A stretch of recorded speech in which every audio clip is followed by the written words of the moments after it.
Here are the answers to your warm-ups on April 23rd. The first problem has a triangle where you are given one of the angles, so this corner is 30 degrees, and the other two were denoted with variables, so x and 2x. I want to know how many degrees each of those angles are. So to do this, I can do an equation, because I know all three angles have to add up to 180 degrees. So I take angle 1, which is 30, plus another angle, which is x, plus my third angle, which is 2x, and then I just solve for x. So I would combine my terms.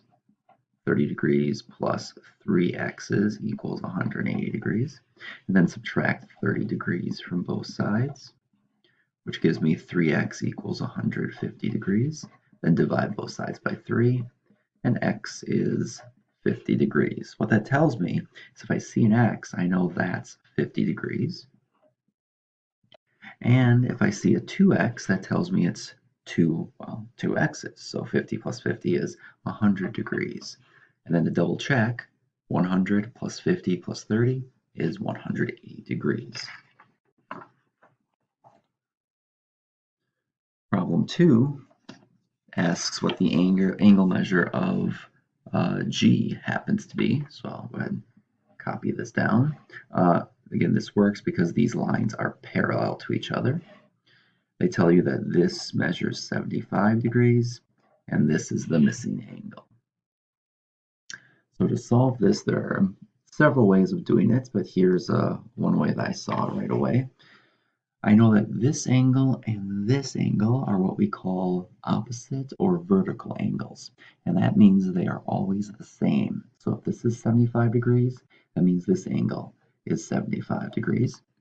And then this angle and this angle are what we call corresponding, because this is in the upper left corner of that intersection, and this is also in the upper left corner.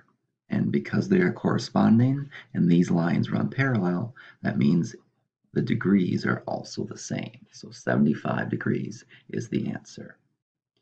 And the last problem, we have a right triangle.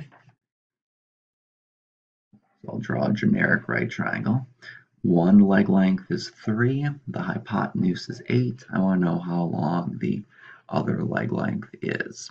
So if I use the Pythagorean theorem idea, that means if I take the areas of the two smaller squares, they will add up to the area of the biggest square. So this area I don't know yet, but this area is 9, because 3 times 3 is 9. This area is 64, because 8 times 8 is 64. So 9 plus what gives me 64? In other words, just subtract them, and you would get 55.